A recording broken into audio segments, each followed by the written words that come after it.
كلامه المجيد. أعوذ بالله من الشيطان الرجيم. بسم الله الرحمن الرحيم.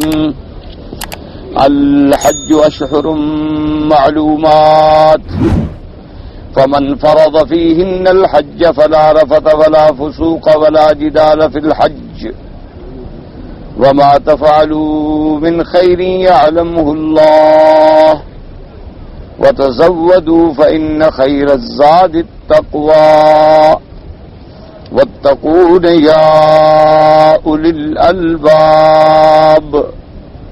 قال المؤلف والمفسر رحمه الله تعالى: اختلف أهل العربية في قوله تعالى الحج أشهر معلومات، فقال بعضهم تقديره الحج حج أشهر معلومات، فعلى هذا التقدير يكون الإحرام بالحج فيها أكمل من الإحرام فيما عداها، وإن كان ذاك صحيحا. والقول بصحة الإحرام بالحج في جميع السند مذهب مالك وأبي حنيفة وأحمد بن حنبل وإسحاق بن راهويه، وبه يقول إبراهيم النخعي والثوري والليث بن سعد، واحتج لهم بقوله تعالى يسألونك عن الأهلة قل هي مواقيت للناس والحج، وبأنه أحد النسكين، فصح الإحرام به في جميع السند كالعمرة. وذهب الشافعي رحمه الله إلى أنه لا يصح الإحرام بالحج إلا في أشهره، فلو أحرم به قبلها لم ينعقد إحرامه به. وهل ينعقد عمرة؟ فيه قولان عنه، والقول بأنه لا يصح الإحرام بالحج إلا في أشهره مروي عن ابن عباس وجابر، وبه يقول عطاء وطاووس ومجاہد رحمهم اللہ تعالی. اب مفسر رحمۃ اللہ علیہ قرآن مقدس کی اس آیت مبارک پر ارشاد فرماتے ہیں کہ الحج اشہر معلومات، حج کے مہینے ہیں جانے پہچانے. تو اس سے کیا مراد ہے؟ وہ کہتے ہیں کہ قواعد عربیہ کے لحاظ سے ترکیب یوں بنے گی کہ الحج حج اشہر معلومات، وہ حج کیا ہے؟ حج کرنا ان معلوم مہینوں میں. تو اس طرح مفسر فرماتے ہیں کہ پھر معنی یہ ہوگا کہ احرام بالحج فیہا اکمل من الاحرام فیما عداہا، یعنی حج کے مہینوں میں حج کا احرام باندھنا جو ہے وہ تو ہوگا اکمل اور کامل اور افضل. البتہ ما سوا میں بھی اس ترکیب کے مطابق جائز ہو جائے گا، کیونکہ مانا تو پھر یہ ہونا کہ الحج حج اشہر معلومات، یعنی ان مہینوں میں حج کا احرام باندھنا جو ہے وہ تو ہوا اکمل، لیکن ما سوا میں یعنی حج کے مہینے نہیں آئے اور کوئی احرام باندھ لے تو وہ صحیح ہو جائے گا.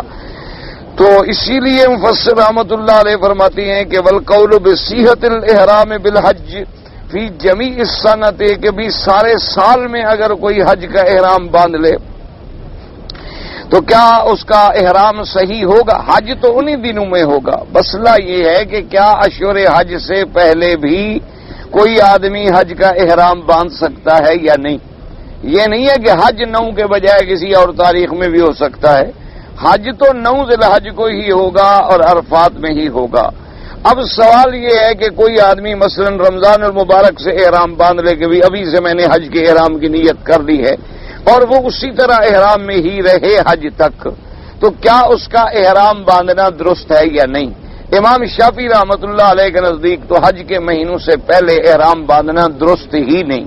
وہ تو کہتی ہیں کہ بھی احرام منعقد ہی نہیں ہوگا کیونکہ حج کے مہینے شروع نہیں ہوئے.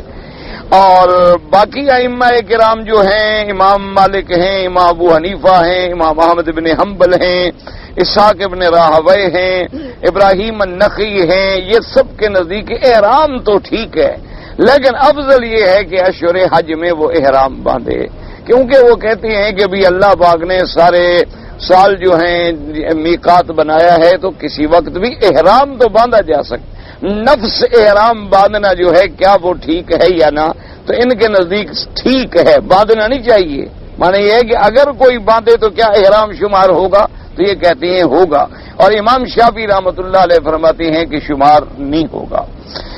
اب جناب فرماتی ہیں کہ اب پھر امام شافعی سے پوچھا گیا کہ چلو جی ایک آدمی نے اشور حج سے پہلے احرام باندھ لیا تو حج کا احرام تو نہ ہوا تو کیا عمرہ ہو جائے گا؟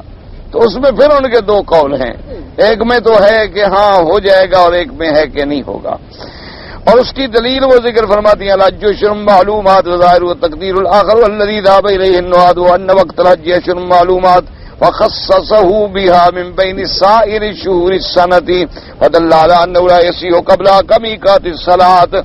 اور مفسر رحمۃ اللہ علیہ فرماتی ہیں کہ وہ دلیل یہی لیتے ہیں کہ الحج اشہر معلومات، معنی یہ ہے کہ وقت الحج جو ہے اشہر معلومات، یعنی حج کا وقت کب ہے وہ گنے ہوئے مہینے، تو اس کا معنی یہ ہوا کہ باقی مہینوں میں سے ان مہینوں کو اللہ نے حج کے لیے خاص کیا، تو جیسے نماز کا وقت نہ ہو تو نماز کی نیت کر لے تو نماز منعقد نہیں ہوگی، اسی طرح وہ فرماتی ہیں کہ جب حج کے مہینے ہی شروع نہ ہوں تو وہ احرام باندھے تو نہیں ہوگی۔ وقال الشافعي رحمه الله تعالى اخبرنا مسلم بن خالد بن جريج قال اخبرني عمر بن ثاني كما ثاني بن باس انه قال لا ينبغي لاحد ان يحرم بالحج الا في شهور الحج من اجل قول الله تعالى، جیسے کہ حضرت ابن عباس رضی اللہ تعالیٰ عنہ فرماتے ہیں کہ لا ينبغي لاحد، نہیں لائق کسی کو کہ حج کا احرام باندھے، یعنی حج کے مہینوں سے پہلے احرام باندھنا درست نہیں۔ اصل بات سمجھیں مشکل یہی ہوتی ہے کہ بعض مسائل میں اتنی باریکی ہوتی ہے کہ اس کو سمجھنے کے لیے علماء کی، اساتذہ کی ضرورت ہوتی ہے۔ اصل مسئلہ یہ ہے کہ کوئی امام بھی یہ نہیں فرماتے کہ حج کے مہینوں سے پہلے تم حج کا احرام باندھو، ایک مسئلے کو سمجھو۔ تمام ائمہ کرام اس بات پہ متفق ہیں کہ حج کا احرام حج کے مہینوں میں باندھا جائے گا، اور حج کے مہینے کون سے ہیں؟ شوال، ذی القعدہ اور ذی الحجہ کے 10 دن، بس۔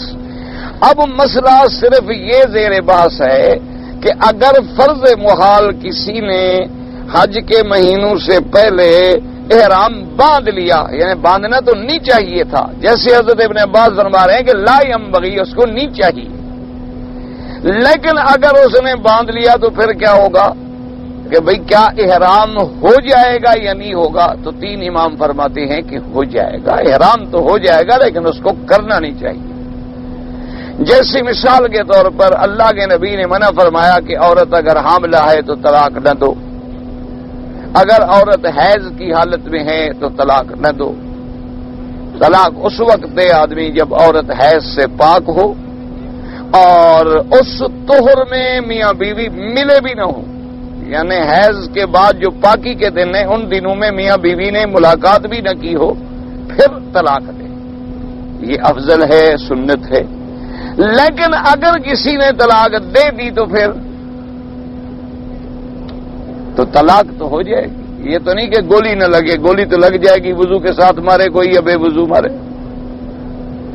ایک آدمی وضو کر کے بسم اللہ الرحمن الرحیم پڑھ کے کلاشن کوف کا فائر کرے، ایک آدمی ویسے شیطان کا نام لے کے فائر کرے، گولی تو چل پڑے گی، آدمی کو بھی لگ جائے گی، طلاق تو ہو جائے گی۔ طلاق تو ایک گولی ہے، ثلاث جدہن جد وہزلہن جد النکاح والطلاق والعتاق، حضور نے فرمایا 3 چیزیں ایسی ہیں جن کی حقیقت بھی حقیقت ہے اور مذاق بھی حقیقت ہے، طلاق، نکاح اور عتاق۔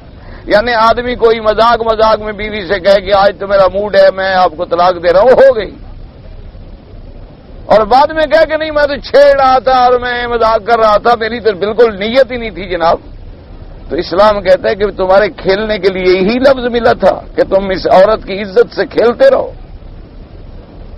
اللہ نے جو تیرے لیے حلال کیا ہے تم اس سے کھیلو، کھیلے ہو تو پھر تمہارے گلے میں ہے، طلاق ہو گئی، فارغ ہو گئے تم۔ اسی طرح جیسے کوئی کہتا ہے جی مجھے تو اتنا شدید غصہ تھا جناب، مجھے بالکل پتہ ہی نہیں حضرت، مجھے غصے میں پاگل ہو رہا تھا اور میں نے غصے میں آگے بیوی کو طلاق دے دی، اور میری بیوی نے پھر لی بھی نہیں، کوئی پھولوں کا ہار تھا کہ بیوی تمہاری لے کے گلے میں ڈالتی؟ وہ کون شریف آدمی کسی کو تم گولی مارو کہے گا بسم اللہ الرحمن الرحیم اہلاً وسہلاً مرحبا، کون قبول کرتا ہے؟ کوئی عقل کی بات کرو، بیوی لے نہ لے تم نے دے دی، بات ختم ہو گئی۔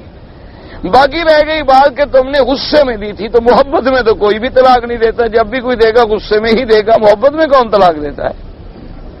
تو اس لیے ہم مسائل کو سمجھیں کہ بھئی شریعت نے حکم دیا کہ طلاق نہ دو، حاملہ ہے ظلم نہ کرو، تیرا بچہ اس سے پیدا ہوگا، پھر بچے کو کون دودھ پلائے گا، بچے کی رضاعت کون کرے گا، بچے کو ہزانہ میں کون رکھے گا؟ تم تو صرف اپنا غصہ مٹا رہے ہو اور یہ نہیں دیکھ رہے ہو کہ تمہاری اولاد کا مستقبل برباد ہو کے رہ جائے گا۔ اب بچہ دودھ پینے والا ہے تو ماں سے جدا نہیں کر سکتے، اس کو تم نے طلاق دے دی ہے، وہ بچے کو لے کے اپنے گھر میں جائے گی، تم علیحدہ تڑپو گے، اگر تم اس سے چھینو گے تو بچہ علیحدہ تڑپے گا، اس کی زندگی بھی خطر میں پڑے گی۔ اسلام نے منع کیا کہ بھائی عقل کرو، حاملہ ہے طلاق مت دو، جب حمل وضع عمل ہو جائے بعد میں دیکھا جائے گا۔ اچھا، منشا اسلام کیا ہے کہ جب اتنی دیر گزر جائے گی تو اللہ ان کو حیا دے گا، سلو ہو جائے گی، طلاق نہ ہو۔ اسی لیے منشا اسلام یہ ہے کہ بھئی عورت حیض میں یار چھوڑو مت، طلاق دو۔ عورت حیض کے بعد جب پاک ہو جائے، اچھا پاک ہونے کے بعد تم میاں بیوی مل بیٹھے، اب اسلام کہہ رہے مت طلاق دو، پتہ نہیں تمہارے ملنے سے نطفہ ٹھہر گیا ہو، حمل ٹھہر گیا ہو، عقل کرو، ٹھہر جاؤ، اس کو پھر پاک ہونے دو۔ اچھا اب وہ پھر حیض آئے، پھر پاک ہو، 1.5 مہینہ گزر جائے گا، اتنے میں تمہیں بھی حیا آ جائے گا، سلو ہو جائے گی، جھگڑا ختم ہو جائے گا۔ منشا اسلام یہ ہے کہ طلاق نہ ہو، یہ نکاح جب ہو جائے تو طلاق واقع نہیں ہونی چاہیے۔ یہ ابغض الحلال عند اللہ الطلاق، سب سے مبغوض چیز جو اللہ کے نزدیک ہے وہ طلاق ہے، اور بلکہ بعض روایات میں آتا ہے کہ اللہ کا عرش ہل جاتا ہے، کیونکہ ایک عورت سے تم نے نکاح کیا ہے، تم ایک دوسرے سے ملے ہو، اور اللہ فرماتا ہے اب تم ایک دوسرے کا سطر دیکھ چکے ہو، اب پھر طلاق دو گے، وہ پتہ نہیں بیچاری پھر نکاح کرے گی، تم اور پھر عورت تلاش کرو، کیا ضرورت ہے؟ گھر ہے آباد رہنے تو اس کو، اگر کوئی جھگڑا وگڑا ہو گیا ہے کوشش کرو، ان خفتم شقاق بینہما فبعثوا حکما من اہلہ وحکما من اہلہا، اگر کوئی خطرہ ہے جھگڑے کا، ایک بیوی کی طرف سے حکم بنا دو، ایک مرد کی طرف سے حکم بنا دو۔ اللہ نے فرمایا اگر یہ دونوں ثالث صلح کی کوشش کریں گے تو میں بھی ان کی مدد کروں گا، کیونکہ صلح جو ہے وہ خیر ہے، لیکن طلاق ہو جائے گی۔ بس مسئلہ یہ تھا کہ بھی اگر کسی نے حج کے مہینوں سے پہلے احرام باندھ لیا تو کیا احرام منعقد ہوگا یا نہیں؟ 3 امام کہتے ہیں احرام تو منعقد ہوگا، اس نے احرام جو باندھ لیا، نیت جو کر لی، اب چونکہ حج کے مہینے نہیں آئے باندھے رکھے، پھر وہ حج کے جا کے اپنا پورا کرے۔ لیکن امام شافعی رحمۃ اللہ علیہ فرماتی ہیں کہ چونکہ وقت نہیں ہوا لہذا انعقاد احرام بھی نہیں ہوگا۔ تو یہ ایک ان کی صرف علمی بحث ہے کہ الحج اشہر معلومات کی ترکیب نحوی کیا کرو گے، جب ترکیب نحوی کرو گے تو پھر اس کے اندر یہ 2 قول جو ہیں وہ پیدا ہوں گے۔ اب جناب اس کے بعد فرماتی ہیں راجی بلو قضا رواہ ابن حاتم بن عبد آیا مالک السویسی السوسی ان حجاج بن محمد الاور ان ابن جریج به ورواہ ابن مردوی في تفسیره من طریقین حجاج بن ارطاد حاکم بن عتبہ عتیبہ عن مقسم بن باس انه قال من السنة ان لا يحرم بالحج الا في اشهر الحج، سنت کا طریقہ یہی ہے کہ حج کا احرام نہ باندھے مگر حج کے مہینوں میں۔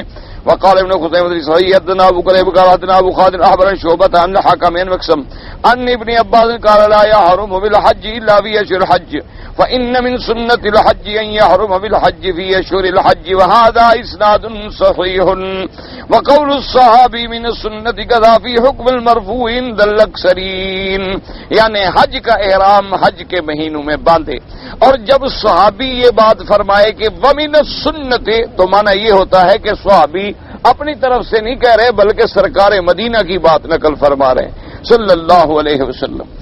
اب اس کے بعد جناب فرماتے ہیں فسر رحمۃ اللہ علیہ ولا سیما قول ابن عباس تفسیر للقرآن و ترجمان وقد ورد في حديث مرفوع قال ابن مردوي حدثنا عبد الباقي قال حدثنا نافع قال حدثنا حسن بن سنة قال حدثنا ابو حذيفة قال حدثنا سفيان بن الزبير عن جابر عن النبي صلى الله عليه وسلم انه قال لا ينبغي لاحد ان يحرم بالحج الا في اشهر الحج واسناده لا بأس به لیکن رواه الشافعي البيهقي من طرق ابن جريج عن ابي الزبير انه سمع جابر بن عبد الله يسأل أن يحل بالحج قبل أشهر الحج فقال لا وهذا الموقوف أثبت من المرفوع ويبقى هنا المذهب الصحابي يتقوى بقول ابن عباس من السنة أن لا يحرم بالحج لا بشري. اب مفسر فرماتے ہیں کہ بہرحال حدیث موقوف ہے اور بات جو ہے بس حجت یہی ہے کہ صحابی کا ایک قول ہے، اور جب صحابی فرما رہے ہیں من السنت کہ بھئی سنت یہ ہے کہ حج کا احرام جو ہے وہ احرام حج کے مہینوں سے پہلے نہ باندھے. اصل میں امام حافظ ابن کثیر رحمۃ اللہ علیہ جو ہیں یہ مسلکن امام شافعی کی طرف فقہی مسائل میں مائل ہیں، اس لیے انہوں نے امام شافعی رحمۃ اللہ علیہ کے لیے یہ سارے دلائل نقل فرما دیے. لیکن تھوڑا سا غور فرما لیتے تو اسی دلیل میں ہے کہ لا ينبغي، یہ نہیں ہے کہ لا يجوز ہو، لا ينعقد ہو، لا يصح ہو، یہ تو کسی جگہ نہیں. لفظ لا ينبغي کہ اس کو مناسب نہیں، لائق نہیں، وہ تو سب کہتے ہیں کہ لائق نہیں. بات تو یہ تھی کہ کیا ہو جائے گا یا نہیں ہو جائے گا وہ علیحدہ بات ہے. یہ تو کوئی بھی نہیں کہتا کہ حج کے مہینوں سے پہلے احرام باندھنا بہتر ہے یا اچھا ہے یا لائق ہے. وقوله تبارک و تعالی اشہر معلومات، وہ مہینے کون سے ہیں؟ قال البخاری قال رحمہ اللہ قال ابن عمر رضی اللہ تعالی عنہما هي شوال ذو القعدہ وعشر من ذی الحجہ وهذا الذي علق البخاری بصيغة الجزم، یعنی شوال، ذو القعدہ اور حج کے ذی الحجہ کے مہینے کے 10 دن. رواه ابن جرير موصولا حدثنا عبد الواحد بن ابي زغارة قال حدثنا ابو نعيم قال حدثنا بركات عبد الله دينار ان ابن عمر رضی اللہ تعالی عنہما الحج اشهر معلومات قال شوال ذو القعدہ وعشر من ذی الحجہ اسناد صحیح. وقد رواه الحاكم نصر بن علي بن عفان عبد الله بن نمير بن عبد الله نافع ابن عمر ذكر وقال ولا شرط الشيخين. قلت وهو مروي عن عمر وعلي وابن مسعود وعبد الله بن زبير بن باص وعطاء وطاووس ومجاهد ابراهيم النخعي والشعبي والحسن والسيري وقهول وقطار والزهاق بن زهر بن زقاد وحيان رضي الله تعالى عنهم اجمعين. وهو مذهب الشافعي وابي حنيفة واحمد بن حنبل وابي يوسف وابي ثور رحمهم الله تعالى عليهم اجمعين. واختار هذا القول ابن جرير قال وصح اطلاق الجمع على شهرين وبعض الثالث للتغليب كما تقول العرب رأيته العام ورأيته اليوم وإنما وقع ذلك في بعض العام واليوم. اب یہ تو بالاتفاق بات ہو گئی کہ بھئی حج کے مہینے کون سے ہیں؟ شوال، ذی القعدہ اور 10 دن ذی الحجہ کے. اچھا اب یہ ہے کہ بھئی چونکہ یہ 3 مہینے تو ہے نہیں لیکن صیغہ ہے جمع کا، اشہر معلومات، اشہر جمع ہے شہر کی، تو قاعدہ یہ ہے عرب کے نزدیک کہ کبھی کبھی 2 پر بھی جمع کا اطلاق کر دیتے ہیں. اور تغلیباً یعنی چونکہ ذی الحجہ کے بھی 10 دن شامل ہیں تو لہذا تیسرے مہینے کو بھی تغلیباً اسی میں شامل کر لیا اور آگے اشہر معلومات. جیسے کوئی آدمی کہتا ہے کہ بھئی فلاں آدمی کو رأیتہ العام، میں نے اسی سال دیکھا ہے جی، یعنی رأیتہ الیوم، تو یہ ایک محاوراتی بات ہے. بہرحال اس میں کوئی اختلاف نہیں کہ حج کے مہینے کون سے ہیں؟ شوال، ذی القعدہ اور ذی الحجہ، یہ حج کے مبارک مہینے ہیں. اب اس کے بعد یہاں پر اب دوسرا مسئلہ بیان فرماتے ہیں وَإِنَّ وَقَوْلُهُ تَبَارَكَ وَمَنْ تَعَجَّلَ فِي يَوْمَيْنِ فَلَا إِثْمَ عَلَيْهِ وَإِنَّمَا تَعَجَّلَ فِي يَوْمٍ وَنِصْفَ يَوْمٍ فِي يَوْمَيْنِ، حالانکہ 1.5 دن ہوتا ہے، 2 دن تو نہیں ہوتے لیکن اس کو بھی کہہ دیا گیا یومین. وقال الامام مالک بن انس الشافعی القدیم هي شوال ذو القعدہ ذو الحجہ بکمالہ. اچھا اسی طرح وہ فرماتے ہیں کہ شوال کا پورا مہینہ، ذو القعدہ کا پورا مہینہ، ذو الحجہ کا پورا مہینہ. وهو روایت ابن عمران قال حدثنا مساق حدثنا حدثنا شيخ ابراهيم الحاجر جان قال شوال ذو القعدة ذو الحجة. وقال ابن ابي حاتم حدثنا يونس بن الدراء قال قال اخبرني ابن جريج قال قلت لنافع ان سمعت عبد الله بن عمر يسمى شهور الحج قال نعم. انہوں نے کہا کہ تم نے سنا ہے کہ وہ کون سے مہینے؟ قال كان عبد الله يسمى شوالا وذو القعدة وذو الحجة. قال ابن جريج وقال الشام بن عطاء وجابر الله صاحب النبي صلى الله عليه وسلم صحيح الى ابن جريج. وقد حكى هذا ايضا طاووس ومجاهد وروح بن الزبير والربيع بن انس وقطع وجاء في حديث مرفوع لكنه موضوع. رواه الحافظ مرضي من طريق حسين بن خالد متهم بالفزي عن يونس بن عبيد عن شهر بن حوشب عن ابی امامۃ قال قال رسول اللہ صلی اللہ علیہ وسلم الحج اشہر معلومات شوال وذو القعدہ وذو الحجہ وهذا كما رأيت لا يسير فالله اعلم وفائدة مذهب مالك انه الى اخر الحج ما ان وقت الصوم الحج فيكره الاعتمار في بقية الحجة لا انه يسير حج بعد ليلة النحر. یعنی امام مالک کے نزدیک ایک قول یہ بھی ہوا کہ ذی الحج کا بھی پورا مہینہ جو ہے حج کا ہے. تو اب اس کا معنی یہ ہے مفسر فرماتے ہیں یہ معنی نہیں ہے کہ تم 10 کے بعد احرام باندھ کے عرفات چلے جاؤ تو حج ہو جائے گا. نہ معنی یہ ہے کہ بھی حج کا مہینہ ہے تو اس میں بھی عمرہ نہ کرو بس حج کرو. اس کے بعد فرماتے ہیں قال نبی آدم قال ابو معاویہ عن الأعمش عن قیس بن مسلم عن طارق بن شهاب قال عبد الله الحج اشهر معلومات ليس فيها عمره وهذا اسناد صحيح. قال ابن جرير انما اراد من ذهب الى ان اشهر الحج شوال ذو القعدة وذو الحجة هذه اشهر العمرة انما هي للحج وان كان عمل الحج قد ايامنا. یعنی یہ حج کے مہینے ہیں. كما قال محمد بن سیرین ما احد من اهل العلم يشك في ان عمرة في غير اشهر الحج افضل من عمرة في اشهر الحج.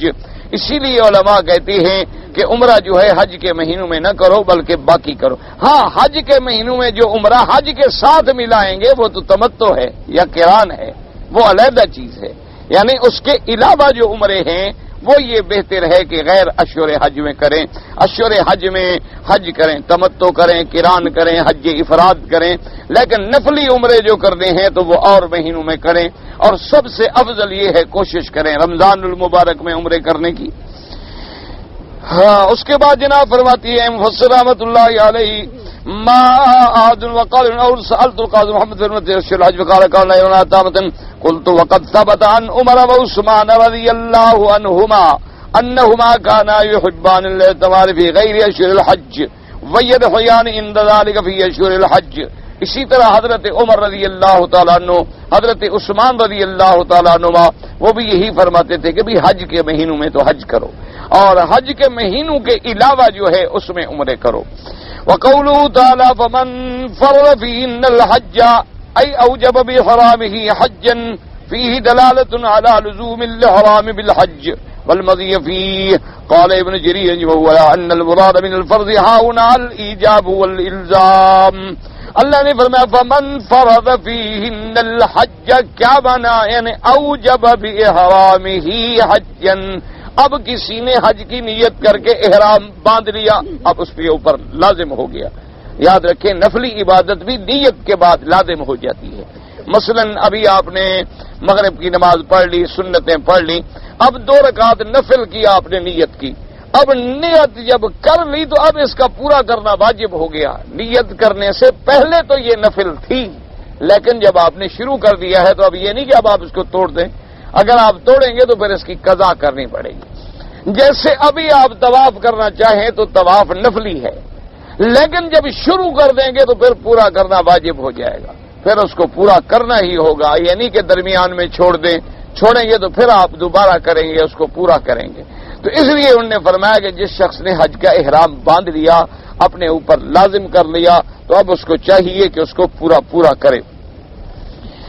فرماتی ہیں ومن فرض فيهن الحج يقول من أحرم بحج وعمرة وقال قضى الفرض الإحرام وقد قال إبراهيم والضحاك وغيرهم وقال ابن جرير أخبرني ومرة أنك بدن بعض قال فرض فيهن الحج فلا ينبغي أن يلبى بالحج ثم يقيم بأرض فلا ينبغي أن يلبى بالحج کہ اب تم نے حج کی نیت کر لی, تلبیہ کر لی, اب بس چلو حج کے لیے حج پورا کرو.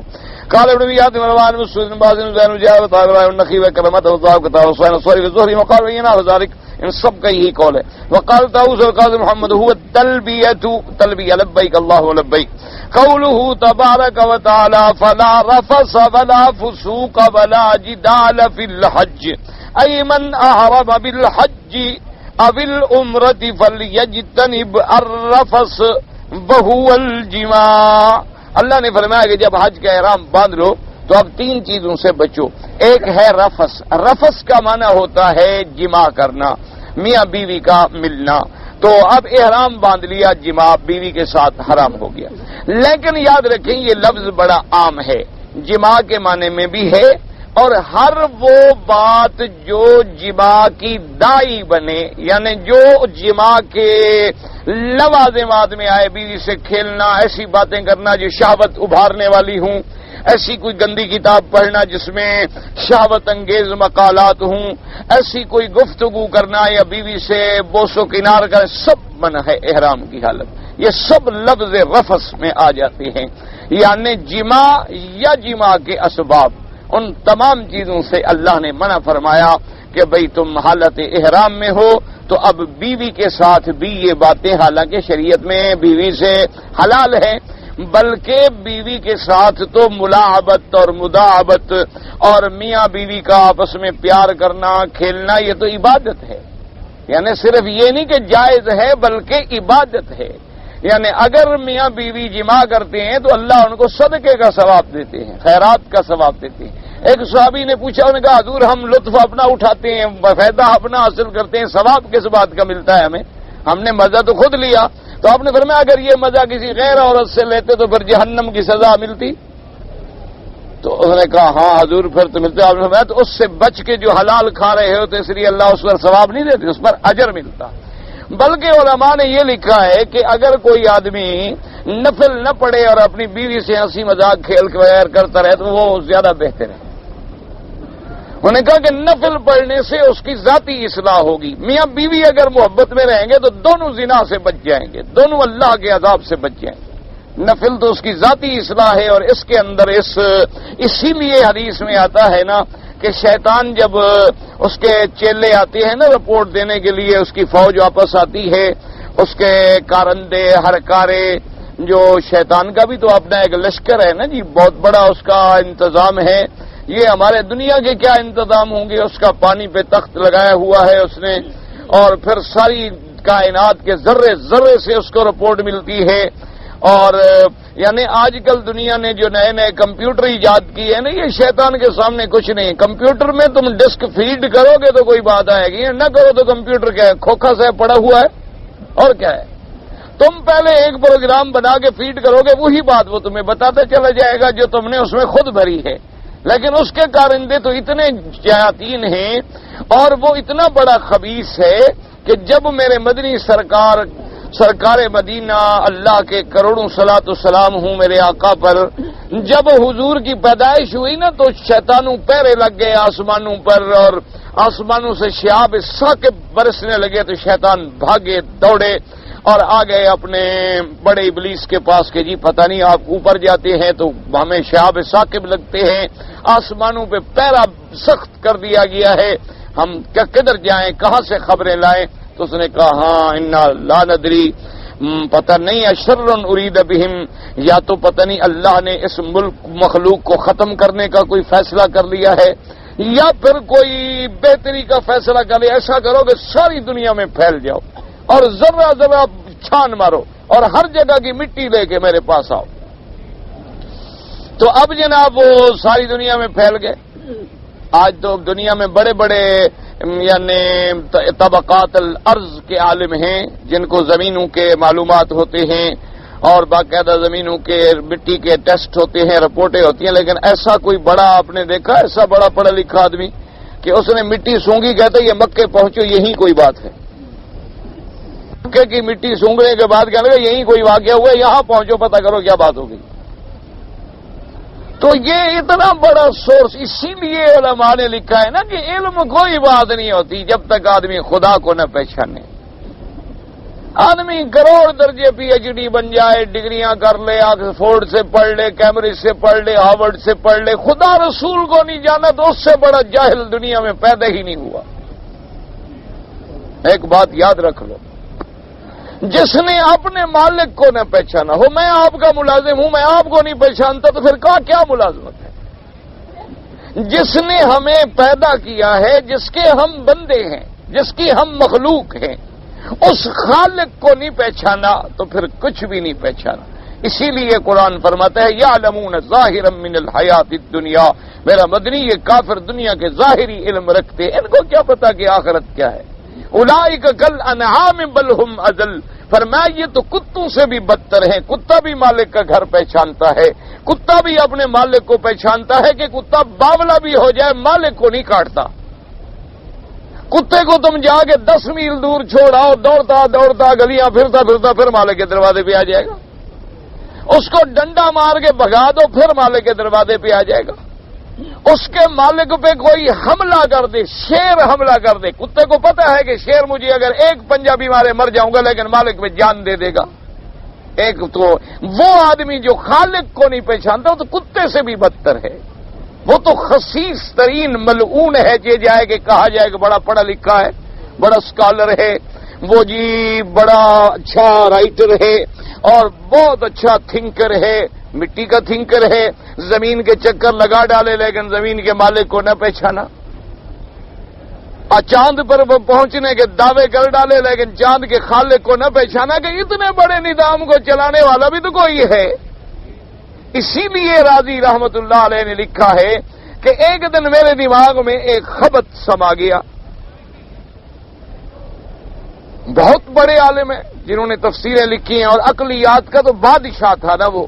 اسی لیے بعض علماء کہتے ہیں کہ اس کی تفسیر میں یعنی عقلی مباحث زیادہ ہیں بنسبت علمی مباحث کے، کہ وہ امام العقلیات شمار ہوتے تھے.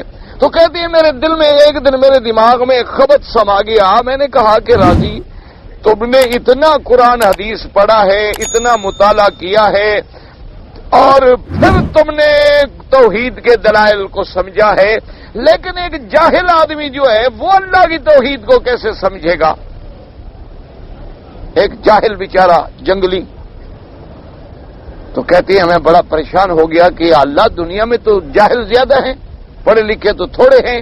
تو پھر یہ علم توحید جو ہے، پھر توحید پر دلائل، پھر مشرکین کے اعتراضات. میں گیا السلام علیکم، وعلیکم السلام کیا. میں نے کہا کیا حال ہے جناب، خیریت؟ انہوں نے کہا جی ٹھیک ہے. میں نے کہا جی اچھا یہ بتاؤ کہ تم کون ہو، مسلمان ہو، یہودی ہو، نصرانی ہو؟ کون نے کہا میں مسلمان ہوں. اچھا شکر ہے، خدا کو مانتے ہو؟ اس نے کہا میں مسلمان ہوں. یار جی مولوی صاحب کیا پوچھ رہے ہو، بالکل مانتا ہوں خدا کو. میں نے کہا اچھا خدا کو مانتے ہو تو خدا کے وجود پر تمہارے پاس کوئی دلیل ہے کہ خدا ہے؟ کیا دلیل ہے تمہارے پاس؟ راضی کہتے ہیں کہ وہ کھڑا ہو گیا، اس نے بڑے غصے والی آنکھوں سے میری طرف دیکھا. مجھے پہلے تو ڈر لگا کہ مجھے مارے نہ، تو اس کے بعد کہنے لگا یار مولوی صاحب تم نے داڑھی رکھی ہوئی ہے، اچھے خاصے مجھے پڑھے لکھے آدمی لگتے ہو، یہ کیا ہے؟ میں نے کہا جی یہ لید ہے اونٹ کی. انہوں نے کہا یہ کیا ہے؟ میں نے کہا یہ کوئی لید ہے لیکن بکری کی معلوم ہوتی ہے. انہوں نے کہا یہ کیا ہے؟ میں نے کہا یہ کوئی گوبر ہے بھینس کا. انہوں نے کہا یار تم عجیب آدمی ہو، یہ گوبر دلالت کر رہا ہے بھینس پہ، لید دلالت کر رہی ہے اونٹ پہ، اور یہ کھجور کی ایک گٹھلی دلالت کر رہی ہے کھجور کے درخت پہ. یہ ساری کائنات نہیں دلالت کر رہی کہ میرا بھی کوئی بنانے والا ہے؟ بڑے آئے دلیلیں لینے والے، جاؤ بھاگ جاؤ. آجی کہتے ہیں میں نے اللہ کا شکر کیا. میں نے کہا اللہ میاں واقعی جو تو جس کو سمجھ دے دیتا ہے نا، پھر تو جنگل میں رہنے والوں کو بھی اپنی پہچان کرا دیتا ہے. جب تو راضی ہو جاتا ہے تو تجھے سمجھنے والے سمجھ جاتے ہیں، اور جب تو ناراض ہو جاتا ہے تو پھر محمد مدنی کے قبیلے میں پیدا ہونے والوں کو ابو جہل بنا دیتا ہے. کہ اتنا پڑھا لکھا آدمی، سمجھدار آدمی، مکے کا سردار اور ابو الحکم لوگوں کے فیصلے کرتا تھا تو لوگ دنگ رہ جاتے تھے. اس کو فیصلوں کے باپ کی کنیت دی گئی لیکن نہیں پہچانا، تو اللہ کی توحید کو نہیں پہچانا، اپنے ہاتھ سے بنائے ہوئے بتوں کو خدا مانتا رہا. اس لیے اللہ تبارک و تعالی سے دعا کیا کریں. یہ یاد رکھو یہ جو ہے نا، یہ ایک اصل ہماری بنیادی طور پہ سوچ بدل گئی ہے، ہماری اپروچ بدل گئی ہے، اس لیے ہم نہیں سمجھتے ہیں. یعنی آپ اندازہ فرمائیں کہ ساری کائنات کے تم پی ایچ ڈی اکٹھے کرو نا، ساری کائنات کے پی ایچ ڈی اور بڑے بڑے اسکالر اور بڑے بڑے پڑھے لکھے لوگ، میں ان کو حضرت بلال کے ایک جوتے کے برابر بھی نہیں سمجھ کہ حضرت بلال نے میرے مدنی کو دیکھا اور پہچان لیا کہ یہ سچا نبی ہے. یہ جو بات تھی نا معرفت اللہ اور معرفت رسول، جب یہ پیدا نہ ہو تو علم سب بیکار. تو علم تمہیں خدا تک نہ لے جائے سمجھو بیکار. جو علم تمہیں محمد مدنی کے دروازے پہ نہ پہنچائے سمجھو بیکار. اور جن کی نظروں میں وہ علم آ گیا ہے نا جی محمد مدنی کی سنت کا، قرآن کا، حدیث کا، ان کے نزدیک یہ ساری چیزیں شعبدے ہیں، کوئی حقیقت نہیں رکھتی.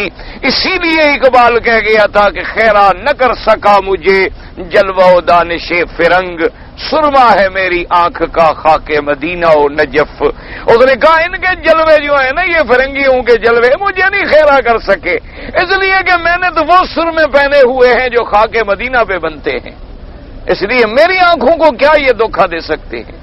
آج مصیبت یہ ہے کہ ہم ان کو پڑھا لکھا سمجھتے ہیں جس کو فاتحہ نہ آتی ہو، نماز پڑھنا نہ جانتا ہو، جس کو دعائے قنوت نہ آتی ہو، جنازے کا پتہ نہ ہو، غسل جنابت کو نہ جانتا ہو، حلال حرام کی تمیز نہ ہو، انگریزی شاندار بولتا ہو کہ بڑا پڑھا لکھا. یہ جی ماشاءاللہ کمال ہے جی، یہ تو بہت پڑھا لکھا. بھئی نماز پڑھنا چھوڑو جی، نماز تو مولویوں کا مسئلہ ہے. نماز کیا ہے تو پرانے لوگوں کا مسئلہ ہے، وہی 1400 سال پرانی نماز لے کے پھرتے ہیں. ابھی نماز کا زمانہ ہے. بابا قرآن پڑھتے انہوں نے کہا یار چھوڑو قرآن کیا ہے، عربوں کے لیے کتاب تھی، آئی تھی، مدت ہو گئی، پرانی ہو گئی، ختم ہو گیا قصہ. کوئی دور ہے بھلا قرآن اس دور میں چل سکتا ہے؟ قرآن نے کوئی سود کا مسئلہ حل کر دیا ہے؟ قرآن نے ہمیں کوئی بینکنگ کا نظام دیا ہے؟ قرآن نے ہمیں کوئی پارلیمنٹ کے مسائل سمجھائے ہیں؟ قرآن نے ہمیں کچھ بتایا ہے کہ کس اسلوب پر حکومت؟ یہ تو پرانی بات ہے. اس زمانے میں عربوں پہ حکومت کرنے کے لیے، عربوں پر سرداری کرنے کے لیے کتاب آ گئی تھی، بس بات ختم ہو گئی. اب تو قرآن پرانا ہو گیا. آپ انا للہ نہ پڑھیں. یہ سب آج کل کے جو نیا طبقہ ہے نا تمہارا، نئی نسل، ان سب کے یہی نظریات ہیں، سب کے یہی نظریات ہیں. ان سے کوئی اگر زیادہ سے زیادہ ان کو کہہ دو کہ نہیں ٹھیک ہے یہ پرسنل معاملہ ہے بندے کا، اگر کوئی نماز پڑھتا ہے ٹھیک ہے، ایک آدمی نماز پڑھتا ہے، ایک آدمی پی ٹی کرتا ہے، ایک آدمی نماز پڑھتا ہے، ایک آدمی صبح جا کے ایکسرسائز کر لیتا ہے. اب ٹھیک ہے، اس زمانے میں ایکسرسائز اس طرح تھی، اب ایکسرسائز ہماری بدل گئی ہے. اس زمانے میں گرمی کا موسم تھا، عرب کا علاقہ بڑا گرم تھا، ان کو ذرا دوڑ دھوپ میں رکھنا تھا، کبھی کھڑا کرو، کبھی بٹھا دو، کبھی رکوع میں، کبھی سجود میں، کبھی اوپر کبھی نیچے. اب ہم سونا بات لے لیتے ہیں، ٹھیک ہے بس ختم ہو گئی بات. مقصد تو چربی کا پگھلانا ہے. عبادت کا کوئی تصور نہیں ان کے نزدیک. اس لیے میں آپ کو اللہ کے کعبے میں بیٹھ کے بتاتا ہوں، آپ اپنے ملک میں جائیں اور جتنے تمہارے ملک کے بڑے لوگ ہیں ان کے گھروں میں جائیں، 90% کے گھر میں نہ نماز ہے، نہ روزہ ہے، نہ قرآن ہے، نہ اسلام ہے. میں خدا کے کعبے میں بیٹھ کے کہہ رہا ہوں. جتنے تمہارے بڑے بڑے یہ سرمایہ دار، یہ تمہارے سردار، یہ تمہارے جاگیردار، یہ تمہارے کارخانہ دار، یہ ہیں سب قابل دار. اسی لیے ان کے ساتھ لفظ دار ہے. ان کے گھر میں چلے جائیں، میں شرط لگاتا ہوں ان کے گھر میں نہ تمہیں نماز ملے گی. جو سب سے بڑا آدمی ہوگا نا اس کے گھر میں پتہ ہے تمہیں کیا ملے گا؟ اور ڈانس کے لیے فلور ملے گی، ساگوان کی لکڑی کی بنی ہوئی، اور ڈسکو کے بڑے اچھے انتظامات تمہیں وہاں نظر آئیں گے. وہاں تمہیں پاپ میوزک کے لیے بڑے ٹھیک ٹھاک ماشاءاللہ تمام آلات نظر آئیں گے. اور ان کا اٹھنا بیٹھنا چلنا پھرنا، تم بیٹھو گے تم یقین کرو گے کہ میں کسی انگریز اور کافر کے گھر میں بیٹھا ہوں. سمجھو یہ بہت بڑا گھر ہے. کہ شرط لگا لیں، شرط لگا لیں آپ. میں اللہ کے کعبے میں بیٹھ کے آپ کو کہہ رہا ہوں. میں جاتا ہوں نا جی، مجھے تجربہ ہوتا ہے، کیونکہ ہمارے بھی بدقسمتی سے سمجھیں، پتہ نہیں خوش قسمتی سے سمجھیں، بڑے کچھ لوگوں سے تعلقات تو ہوتے ہیں، کیا کریں، برادریاں ہیں، رشتہ داریاں ہیں، حالات ہیں، تو ان کے گھر میں جاتے ہیں، سب کچھ ہوتا ہے، نہیں ہے تو نماز نہیں. وہ زیادہ سے زیادہ وہ کہہ دیں گے جی ماشاءاللہ مولانا مکی صاحب میری بیوی جو ہے نا بڑے دینی خیالات رکھتی ہے. اچھا جی کیا اجی ہمارے لیے کعبہ شریف میں دعا کر رہے ہیں جی بس اس کے خیالات بڑے دینی ہیں. دیکھ نا کعبہ شریف کا کہہ رہی ہے مسلمان کی بیوی ہو کر کعبے کا نام لے لے. انا للہ و انا الیہ راجعون. اور اسی لیے یہ سب اللہ کے قہر ٹوٹے جا رہے ہیں.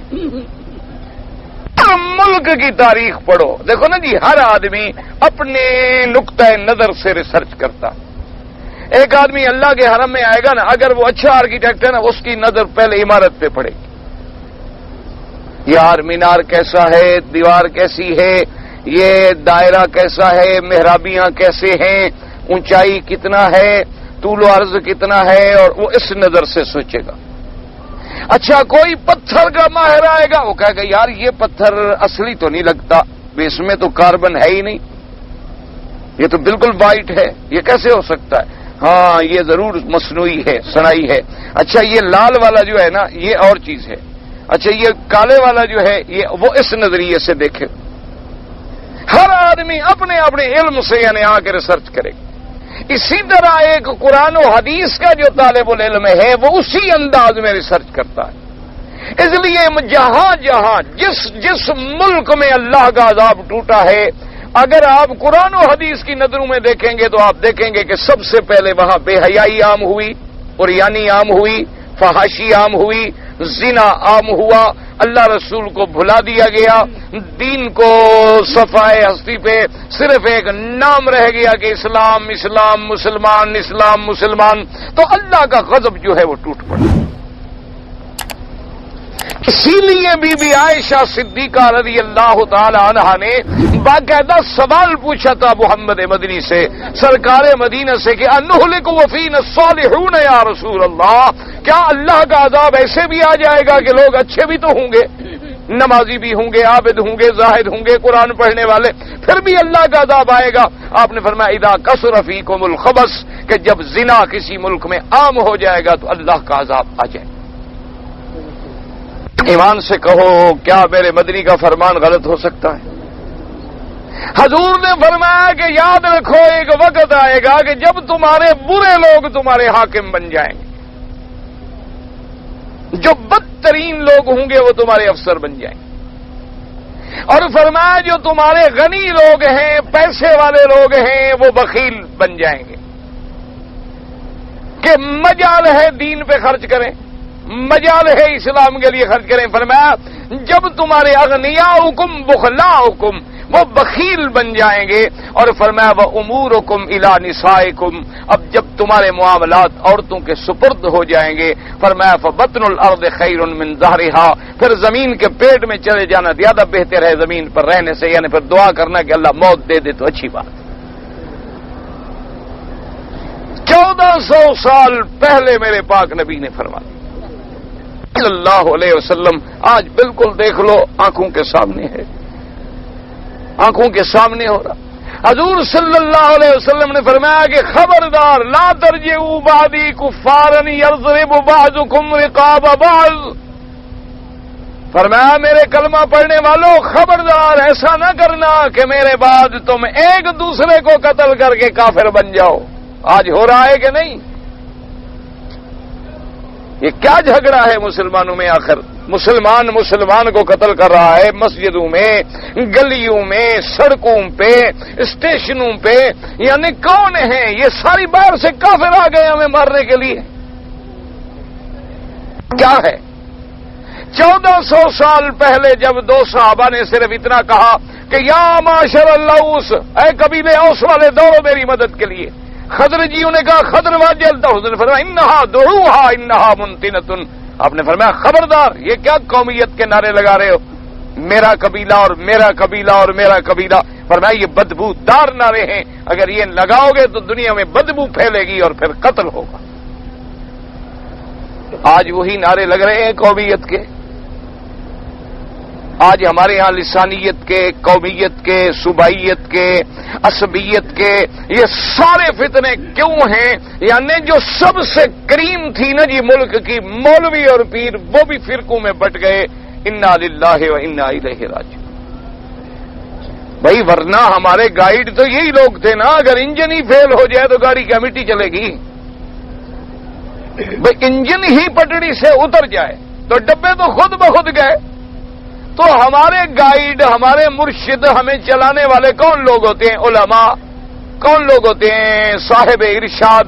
دیکھا نہیں کہ حضرت معین الدین اجمیری رحمت اللہ علیہ عرب سے اٹھے، اجمیر پہنچا اور 90,000 ہندو کو کلمہ پڑھا ڈالا، اور ہم نے 90,000 کافر تو بنایا ہوگا، مسلمان ایک بھی نہیں بنایا۔ حضرت ہجویری رحمت اللہ علیہ کہاں سے چلے اور کہاں؟ یہ سب عرب کے لوگ تھے خدا کے بندو۔ حضرت علی ہجویری نام نہیں پڑا؟ یہ داتا صاحب تو تم نے لقب بنا لیا نا، ان کا نام تو داتا نہیں ہے، داتا تو خدا کی ذات ہوتی ہے، یہ تو تم لوگوں نے لقب بنایا، ان کا نام تو تھا حضرت علی ہجویری رحمت اللہ علیہ، اللہ ان پہ کروڑوں رحمتیں نازل فرمائے۔ یہ حضرت علی ہجویری رحمت اللہ علیہ، حضرت سری سکتی رحمت اللہ علیہ، حضرت محبوب سبحانی رحمت اللہ علیہ، حضرت جلال الدین بخاری رحمت اللہ علیہ، اسی طریقے سے آپ دیکھیں حضرت عبداللہ غازی رحمت اللہ علیہ، سارے بزرگ، حضرت عمر نور رحمت اللہ علیہ جو سندھ میں بزرگ گزرے ہیں، یہ سب کون لوگ تھے؟ عرب لوگ تھے، دین پھیلانے کے لیے اپنا ملک چھوڑ کے نکلے اور پوری دنیا میں کلمہ پھیلا دیا، پوری دنیا میں اسلام پھیلا دیا۔ یعنی آج بھی آپ اگر سندھ پہ بلوچوں پہ نظر ڈالیں، ان کی ٹوپی آپ نے دیکھا ہوگا یہاں ایسے ہوتی ہے جیسے محراب بنی ہوئی ہو مسجد کی، تاکہ اسلام کی علامت ان کے چہرے پہ ہر وقت نظر آئے، اور سجدہ کرے تو سجدے میں وہ جگہ مانے نہ ہو، ان کا سجدہ جو ہے صحیح معنوں میں پیشانی پہ ہو سکے۔ تو آج اسی جگہ خون کی ندیاں بہائی جا رہی ہیں، کیوں؟ وجہ کیا ہے؟ وجہ وہی ہے کہ زاغوں کے تصرف میں عقابوں کے نشیمن، کہ جن پیران کے پیروں کی گدیوں پہ اللہ کے قرآن لکھے جاتے تھے، آج ان کی اولاد کے گھروں میں سینکڑوں مغویہ عورتیں ہیں، ریس کے گھوڑے ہیں، شراب کی ندیاں بہتی ہیں، اور ہیں وہ بزرگوں کی اولاد۔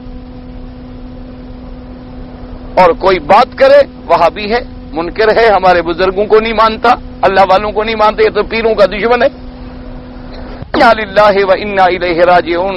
اور علاج کیا ہے یہ بھی یاد رکھ لو، علاج نہ تمہارے فورسز کے پاس ہے، علاج نہ تمہاری کسی طاقت کے پاس ہے، علاج نہ تمہاری کسی ملٹری کے پاس ہے، علاج نہ تمہارے کسی رینجرز کے پاس ہے، علاج ایک ہے کہ پوری قوم اللہ کے دروازے پہ گر جائے سجدے میں کہ مولا بس ہمیں معاف کر، بس ایک علاج ہے۔ اگر کر سکتے ہو خدا کے لیے تو لوگوں کو نکالو بستیوں میں، گھروں میں، محلوں میں، کہ اللہ کے دروازے پہ گر جائیں اور روئیں اور گر گرائیں کہ بس مولا ہم خطا کار ہیں، جیسے ہیں تیرے بندے ہیں۔ چونکہ یہ علاج کس نے بتلایا ہے؟ کملی والے نے، سرکار مدینہ نے صلی اللہ علیہ وسلم نے فرمایا ما نزل بلاء الا بذنب وما رفعت الا بتوبۃ، فرمایا کوئی بلا اور عذاب نازل نہیں ہوتا مگر گناہوں کی وجہ سے، اور اٹھتا نہیں ہے مگر توبہ سے۔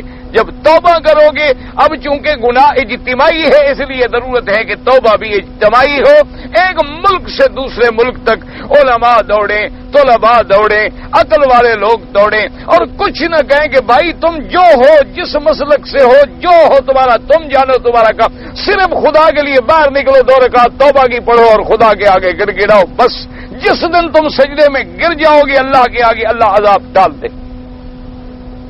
دیکھا نہیں تھا قوم یونس پہ عذاب آ گیا؟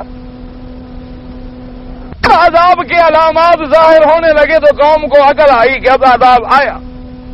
اللہ پہلے نشانیاں بھیجتے ہیں، 1 نشانی، 2 نشانی، 3 نشانیاں، 4 نشانیاں، 10 نشانیاں، جب قوم بالکل سمجھنے سے آری ہو جاتی ہے تو پھر اللہ مکمل عذاب نازل کرتا، پھر ملک ہی ختم۔ وَيَسْتَبْدِلْ قَوْمًا غَيْرَكُمْ ثُمَّ لَا يَكُونُوا أَمْثَالَكُمْ، اللہ فرماتی ہیں پھر ہم بدل ڈالتے ہیں اس قوم کو، پھر اس قوم کا نام و نشانی ہم ختم کر دیں، ہم ایک نئی قوم پیدا کر دیں گے، ہمیں کیا پرواہ ہے، ہم تو غنی ہیں، ساری دنیا کافر ہو جائے اللہ کا نقصان نہیں، ساری دنیا کلمہ پڑھ لے تو اللہ کا فائدہ نہیں۔ واللہ الغنی وانتم الفقراء، اللہ غنی ہے اور ساری دنیا اس کی محتاج ہے۔ تو صرف ایک علاج ہے، اگر کر سکتے ہو تو خدا را، ہماری تو کوئی سنتا نہیں، ہم تو غریب لوگ ہیں، فقیر لوگ ہیں، طوطی کی آواز نکار خانے میں کون سنتا ہے؟ اور اگر آپ کو اللہ نے کوئی توفیق دی ہے تو کوشش کریں۔ اچھا جی، یہ کسی شیخ نے مدینہ شریف سے وصیت کی تھی، بالکل جھوٹی بات ہے، غلط ہے۔ اب آپ تو مدینہ شریف کے قریب رہتے ہیں، جا کے ڈھونڈ لو، مولوی مکی سے پوچھنے کی کیا ضرورت ہے؟ یہ اگر تم اپنے ملک میں پوچھو پھر تو بات ہے کہ بھی ایک شیخ نے وصیت کی ہے، خواب دیکھا ہے مدینہ شریف سے۔ سوال یہ کہ تم تو مکے میں ہو، مدینہ منورہ کتنا دور ہے؟ 25-30 ریال میں بس پہنچ جاتی ہے، وہاں جا کے ڈھونڈو گے بھی پہلے ہی اس شیخ جس کے نام کی وصیت ہے، کوئی شیخ اس نام کا مدینے میں تھا ہی صحیح، تو پتہ لگ جائے گا تمہیں کتنا حقیقت ہے اور کتنا غلط ہے۔ تم لوگ تو خود مدینے کے قریب ہو، مسئلے پوچھنے کی کیا ضرورت ہے؟ محمد یا رسول اللہ شفاعت لے دے للہ، نہیں یہ نہیں، اللہ سے دعا کرو کہ یا اللہ مجھے محمد مصطفیٰ کی شفاعت نصیب فرما، یوں کہو، کیونکہ حضور شفاعت تب کریں گے جب حضور اللہ اجازت دیں گے، اس لیے کہ قرآن نے واضح کر دیا من ذا الذی یشفع عنده الا باذنہ، اللہ نے فرمایا کون ذات ہے جو میرے آگے سفارش کر سکے مگر میرے اذن سے، جب تک میں اذن نہ دوں کوئی شفاعت بھی نہیں کر سکتا، سفارش بھی نہیں کر سکتا۔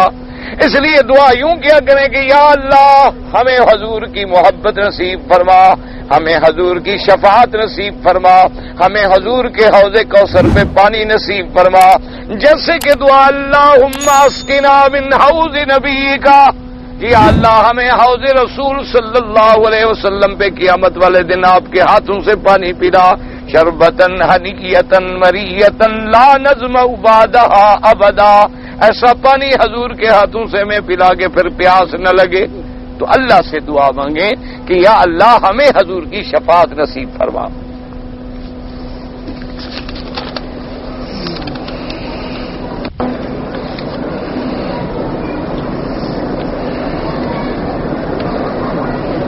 کہتے ہیں کہ حضرت علی کرم اللہ وجہہ سے روایت ہے کہ ایک آدمی رات بھر قرآن کی تلاوت کرتا رہے اور ایک آدمی ایک آیت کے معنی سمجھنے میں رات گزار دے تو زیادہ ثواب ہے۔ بہرحال یہ روایت میری آنکھوں سے تو نہیں گزری، ویسے بات ٹھیک ہے، اگر ہو تو کوئی ایسی بات بھی نہیں، کیونکہ ایک ہے صرف قرآن کا پڑھنا، پڑھنے کا بھی بڑا ثواب ہے، ایک ہے قرآن سمجھنا کہ قرآن کہتا کیا ہے۔ یہی تو آج کل مسئلہ ہے کہ پڑھنے والے بہت ہیں، سمجھنے والا کوئی نہیں۔ اور قرآن نے ہمیں ہر جگہ صرف یہ نہیں کہا کہ مجھے پڑھو، قرآن کہتے ہیں افلا یتدبرون القرآن، کیوں تم قرآن میں تدبر نہیں کرتے ہو؟ کیا تمہارے دلوں پہ تالے پڑ گئے ہیں؟ اللہ فرماتے ہیں کتاب انزلناہ مبارک لیدبروا، یہ ایسی کتاب ہے برکت والی تاکہ اس میں تدبر کرو، غور کرو کہ قرآن کیا کہتا ہے۔ قرآن ہمیں جھنجھوڑتا ہے، جگاتا ہے، قرآن کس لیے آیا ہے، کیا کہتا ہے، قرآن کا کیا دعوت ہے، یہ نہیں کہ صرف آنکھوں سے لگاؤ چوم کے رکھ لو۔ تو اس لیے قرآن میں تدبر کرنا، قرآن کو سمجھنا بڑی بات ہے۔ واقعی اگر یہ روایت ہو تو ٹھیک بھی ہو سکتی ہے۔ سگریٹ کا کاروبار کرنا جو ہے، خرید و فروخت کرنا جائز ہے؟ بالکل جائز نہیں، کیونکہ ایک موٹی سی بات یاد رکھ لو کہ جو چیز حرام ہے اس کا نفع بھی حرام۔ جب شراب حرام ہو گئی تو ایک صحابی آئے، انہوں نے حضور کی خدمت میں عرض کیا کہ یا رسول اللہ مجھے تو پتہ نہیں تھا کہ شراب حرام ہو جائے گی، میرے پاس ایک یتیم کے پیسے تھے اور میں نے جا کے ساری شراب خرید لی بیچنے کے لیے کہ فائدہ ہو جائے گا اس کو، اور میں واپس آیا تو شراب حرام ہو گئی، اب تو سارا پیسہ میں نے شراب میں لگا دیا ہے، تو اب مہربانی فرمائیں میں کیا کروں؟ حضور نے فرمایا ابھی شراب تو حرام ہو گئی۔ انہوں نے کہا اچھا حضور مجھے اجازت دیں کہ میں کسی کافر قبیلوں میں نکل جاؤں اور وہاں کافروں کو جا کے بیچ دوں، کیونکہ ان کے لیے تو حرام حلال کا مسئلہ کوئی نہیں۔ حضور نے فرمایا میرے صحابی ایک بات یاد رکھ لو کہ ثمن الحرام حرام، جو چیز حرام بیچو گے پیسہ ملے گا وہ خود بخود حرام ہوگی، کیونکہ تم نے بیچی ہی حرام چیز ہے، اس کے بدلے میں پیسہ لے رہے ہو، تمہیں تو پتہ ہے نا حرام ہے، کافر کے نزدیک حرام ہو یا نہ ہو۔ تو اس لیے بہرحال سگریٹ جو ہے اس کو علماء نے مکروہ لکھا ہے، اور بعض علماء فرماتے ہیں کہ اس کا بار بار کا استعمال جو ہے وہ حرام کے درجے پہ چلا جاتا ہے۔ اور دوسری بات یاد رکھو کہ سگریٹ میں اسراف ہے، اسراف ماننا فضول خرچی، کیونکہ سگریٹ کے کوئی فائدہ تو ہے ہی نہیں، بے فائدہ ہی ہے۔ اب دیکھیں نا جی، کوئی آدمی 1 روپے کو یوں لپیٹ کے آگ نہیں لگاتا، لیکن شام تک 20 روپے اپنے ہاتھوں سے جلا دیتا ہے۔ اور جو فضول خرچی ہے اس کے بارے میں اتنا بڑا سخت لفظ ہے قرآن میں کہ ان المبذرین کانوا اخوان الشیاطین، اللہ نے فرمایا کہ جو لوگ اپنے مال کو تبذیر کرتے ہیں، بے جگہ خرچ کرتے ہیں، غلط کاموں میں خرچ کرتے ہیں، گویا وہ شیاطین کے بھائی ہیں۔ اور اسی لیے اللہ کے نبی نے تو فرمایا کہ بسل بھی کھاؤ تو جماعت میں نہ ہو، مسجد میں نہ ہو، چے جائے کہ سگریٹ پیا جائے یا بیچا جائے۔ بہرحال ایسے کاروبار سے بچو جو کاروبار حرام ہو یا حرام کے قریب ہو، حرام نہ بھی ہو تو حرام تک پہنچا دے گا تمہیں، تو اس لیے بہرحال بچنے کی کوشش کرو۔ کہتے ہیں جی بچے کی پیدائش کے بعد اگر ایک عورت کے بچہ پیدا ہو جائے اور اس نے عمرہ کرنا ہے تو کتنے دن کے بعد وہ عمرہ کر سکتی ہے؟ ایک بات یاد رکھو، ہمارے ملک میں جو مسئلہ مشہور ہے نا جی کہ عورت کا 40 دن گزارنا ضروری ہے، چلیسواں چلا نہیں گزرا جی، ابھی چلا نہیں گزرا، وہ تبلیغی والے بیچارے کہہ دیں چلے پہ جاؤ تو سب بگڑ جاتے ہیں، عورت کا چلا یہ ضرور پورا کرتے ہیں۔ اللہ تبارک و تعالی رحمت فرمائے۔ حالانکہ یہ کوئی مسئلہ نہیں ہے، بالکل جہالت والی بات ہے۔ عورت کا خون جس دن بند ہو جائے عورت پاک ہو جاتی ہے۔ بچہ پیدا ہونے کے بعد اگر 2 دن کے بعد بھی خون بند ہو گیا، بلیڈنگ ختم ہو گئی، خلاص عورت پاک ہو گئی، غسل کرے، نماز پڑھے، روزہ رکھے، عمرہ کرے، میاں بیوی ملیں، کچھ کریں، پاک ہے۔ وہ جو مسئلہ ہے 40 دن کا کہ اگر بلیڈنگ ہو رہی ہے، تھوڑی تھوڑی آ رہی ہے، کبھی نشان لگ گیا، کبھی رک گیا، پھر لگ گیا، پھر رک گیا، اب ہم 40 دن تک انتظار کریں گے۔ 40 دن کے بعد بھی خون نہیں رکا تو بس اب عورت غسل کر لے گی، پھر حیض نہیں استحاضہ ہے، پھر نفاس نہیں استحاضہ ہے، بیماری ہے، تو وہاں 40 دن کا مسئلہ ہے۔ ورنہ جب بھی خون بند ہو جائے، چاہے 24 گھنٹے کے بعد بند ہو جائے، چاہے 2 دن کے بعد، 3 دن کے بعد، اور آج کل تو ویسے بھی یعنی جدید دوائیں ہیں، جدید ایسی چیزیں ہوتی ہیں کہ ولادت کے بعد وہ انجیکشن دے دیتے ہیں اور دوائیں بھی دے دیتے ہیں، تو بہت جلدی خون بند ہو جاتا ہے۔ تو بہرحال یہ تسلی کر لے عورت کہ مکمل طور پہ خون بند ہو گیا، پاک ہو گئی۔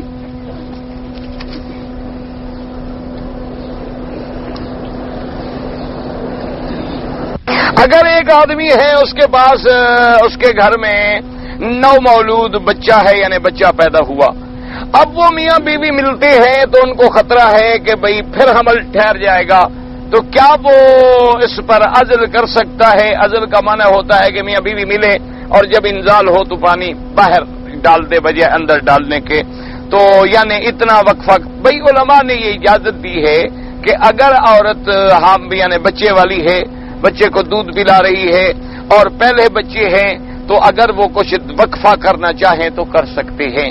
اب وہ چاہے عزل کر لے یا وہ چاہے تو آج کل جو جدید چیزیں استعمال ہوتی ہیں وہ استعمال کر لے، یا انجیکشن بھی ہوتے ہیں، انجیکشن لگوا لے، تو بہرحال جائز ہے، کوئی ایسی بات نہیں۔ لیکن مستقل طور پہ بچہ بنا کرنا حرام ہے، یعنی یہ ہے کہ پیریڈ کے لیے، وقفے کے لیے، کہ بھی چلو 1 سال نہ ہو، 8 سال کے بعد ہو جائے تاکہ پہلا بچہ کچھ ذرا بڑا ہو جائے تاکہ عورت سنبھال سکے، اتنا وقفے کرنے میں کوئی حرج نہیں۔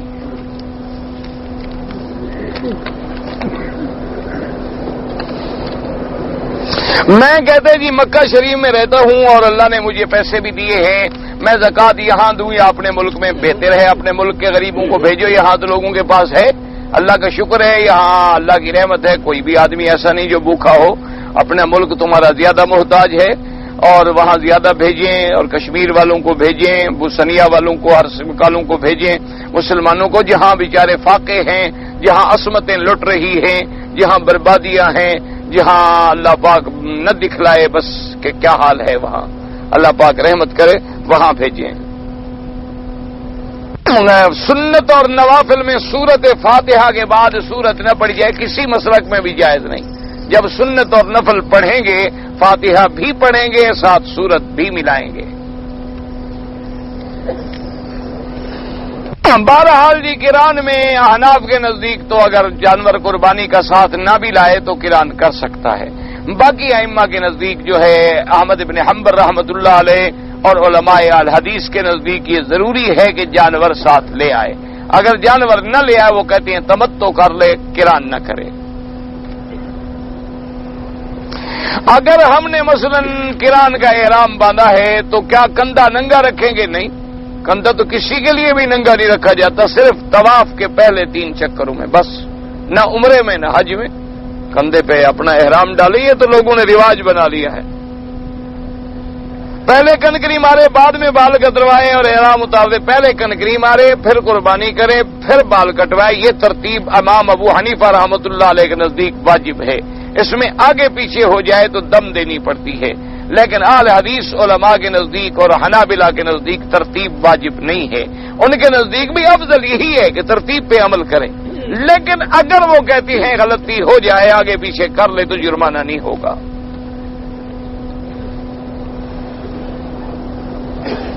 ہم لوگ جو ہیں بنگالی ہیں، ہماری زبان بھی بنگلہ ہے، اردو میں سوال لکھنے میں الفاظ کی غلطیاں معمولی. یہ تو بڑا آپ نے ٹھیک ٹھاک لکھا ہے، اسی طرح لکھ لیا کرو. جیسے آپ نے یہ لکھا ہے نا اسی طرح لکھا.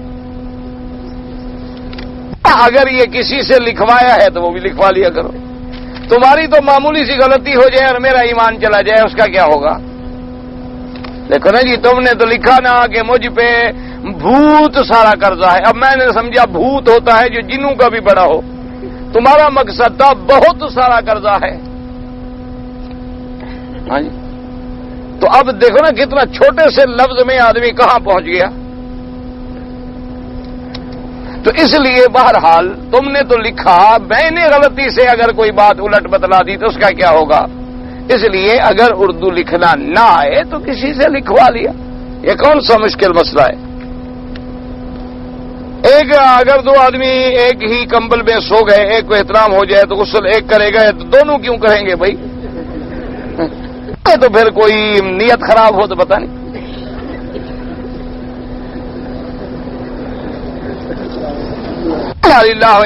بہرحال جس کو احترام ہو غسل کرے، دوسرے کا کیا گناہ ہے بیچارے کا. اچھا، اگر ظہر کی اذان ہو گئی تو پہلی 4 سنت جو ہے، ہاں پہلی 4 سنت پڑھیں گے. بالکل. کیا ہے مجھے سمجھ نہیں آیا. کیا پہلے 4 سنت پڑھے گا آخر میں پڑھے گا؟ اذان ہو گئی تو پہلے 4 سنت پڑھے، پھر 4 فرض پڑھے، پھر 2 سنتیں پڑھے. احرام کھولنے کے بعد میں نے سر مڈوایا ہے تو ٹھیک ہے، اچھا کیا. اور کیا؟ یعنی پہلے سر نہیں مڈایا، احرام کھول دیا. لیکن احرام کھولنے کے بعد یاد آ گیا کہ میں نے سر مڈانا تھا، پھر جلدی سے سر مڈوا لیا تو کوئی جرمانہ نہیں.